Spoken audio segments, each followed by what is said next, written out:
Welcome back to Speaking with Confidence, the podcast that helps you build the soft skills that lead to real results. Communication, storytelling, public speaking, and showing up with confidence in every conversation that counts. I'm Tim Newman, a recovering college professor turned communication coach, and I'm thrilled to guide you on a journey to becoming a powerful communicator. Make sure you hit the subscribe button so you never miss an episode. Today, I will take the conversation about being confident on camera with Shirley Engle a little bit deeper and give you 5 practical tips to build your on-camera confidence that you can start using today. If you missed the episode with Shirley Engle, make sure you check it out. So let's go ahead and get started. I want you to try something. Imagine pulling out your phone, opening the camera app, and recording a 30-second introduction of yourself. Sounds simple, right? But for many, it's anything but. Maybe you froze, stumbled over your words, or cringed watching it back. That discomfort, it's incredibly common, and it's exactly why I made this video. Today, I'm sharing 3 easy steps that have helped countless professionals overcome camera anxiety and build real confidence on video. So whether you're a total beginner or just looking to improve, these tips will make a difference. So let's just dive right in and get started. Everybody knows that weird surge of nerves when the camera turns on, right? It's not sabotaging you. It's energy that hasn't been told where to go yet. Most people feel that tension and think, well, I must suck at this. But no, that's not it. What you're feeling is your body doing what it's supposed to do when something matters. The problem isn't the nerves, it's how you handle them. Think about it like this. Your brain doesn't automatically know the difference between fear and excitement. Both feel the same physically: a racing heart, sweaty palms, and that buzz of adrenaline. The key is what you tell yourself about it. Neuroscience shows that negative self-talk on camera triggers the same threat signals as if you were being chased by a bear. Then what happens is that stress response spirals. Nerves hurt your delivery, and that shaky delivery convinces you that you're terrible. And then cue even more nerves. Here's where it gets interesting.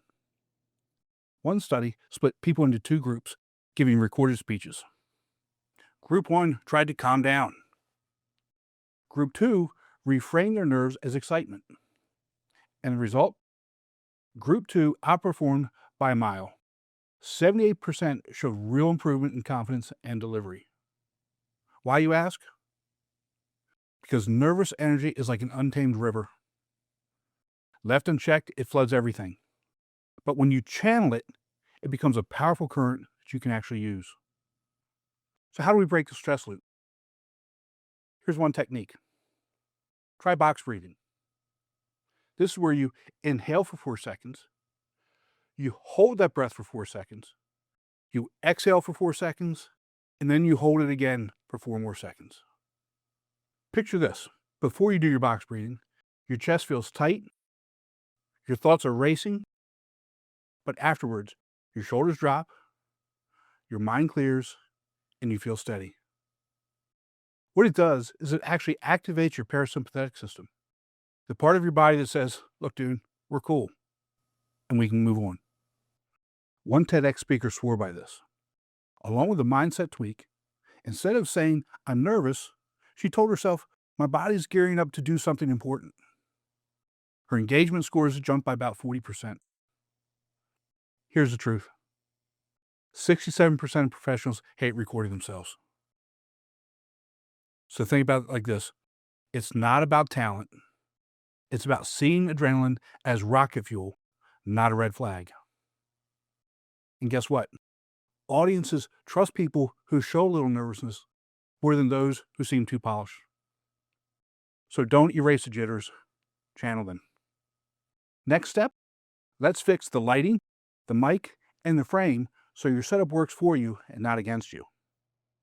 You can be the most confident person in the world, but if your lighting is garbage, you'll still come across like you're unsure of yourself. Harsh overhead lights, like the ones in your office or kitchen, cast shadows under your eyes and chin, making you look tired or even untrustworthy. Uneven lighting, like when one side of your face is darker than the other, has the same effect. Research shows that a speaker lit from above looks harsher and less confident than one lit with soft, even light from the sides. The message doesn't change, but the vibe does. Good lighting sets the stage for your message to shine through, helping people focus on what you're saying instead of how you look. So here's a quick lighting hack. Grab 2 lamps with white shades. Put one at 10 o'clock and the other at 2 o'clock, about 3 feet from your face, angled slightly down. Drape a white t-shirt or parchment paper over them to soften the light. Boom. No shadows, no glare, no nonsense. Now, let's talk about audio. What most people don't understand is audio actually matters more than video. People will forgive a grainy picture, but inconsistent sound, they're gone in seconds. Why? Because bad audio makes your brain work harder to understand what's being said, and no one wants that. But here's the thing. You don't need a fancy mic setup either. Move your phone closer or spend $20 on a clip-on mic. Problem solved. Third, if you want people to take you more seriously, clean up your background. Use the rule of 3. Keep just 3 things behind you, like a plant, a frame print, maybe a shelf. Odd numbers are more visually balanced, and a minimalist setup helps viewers focus on you and not the clutter.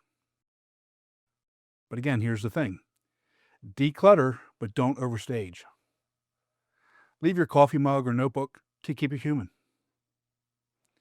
Here's the point. Most awkward on-camera moments aren't about nerves, they're about bad setups. Fix your lighting and audio, and suddenly you can focus on delivering your message, not damage control. Confidence looks like preparation. Sometimes it's just a lamp and a mic away. Now, let's talk about body language. Crossing your arms on camera is like slamming a door shut.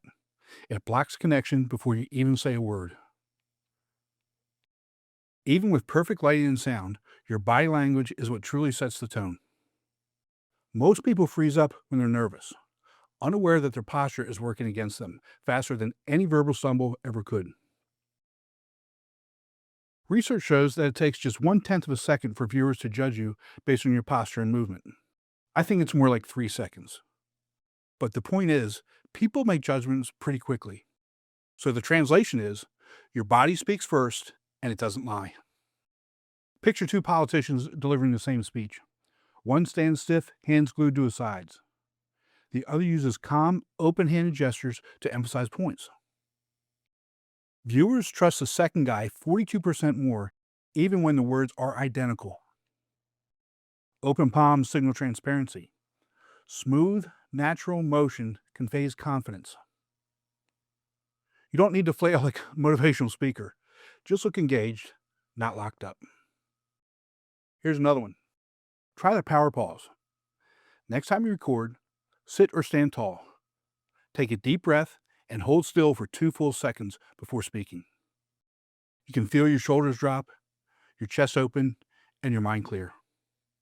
This simple reset sends a powerful nonverbal message that I'm in control.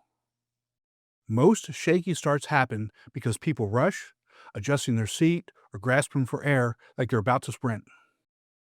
One sales team made no changes to their script, but transformed their video pitches by fixing their body language. They stopped crossing their arms, relaxed their shoulders, and leaned in slightly at key moments. The result? A 23% jump in conversion rates. Prospects said they felt more connected. Posture matters more than buzzwords. So if you're prone to nervous habits like fidgeting or swaying, give your hands a job. Gesture naturally. Hold a pen if you're sitting. Don't let your hands become your awkward extras in your own show. Studies show 3 to 5 deliberate gestures per minute boost viewer attention far more than standing stiff as a statue. Here's your baseline camera posture. Shoulders back, chin level, Raise your camera slightly above eye level. Looking down makes you seem unsure and oddly sad. Bottom line, physical control beats nerves. Viewers only know what you show them. The most effective camera confidence comes from redirecting nervous energy into engaging delivery. Those physical reactions, adrenaline, and quick impulse are tools top speakers actually use. Here's a 21-day challenge for you. Record one imperfect 60-second video daily. Focus on one technique each day. For example, better lighting on Monday, posture on Tuesday, box breathing on Wednesday, etc.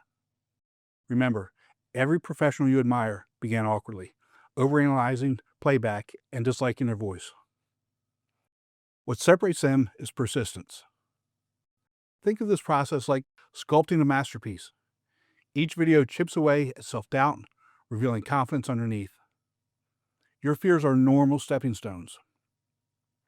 Just press record and let the transformation begin. That's it for today.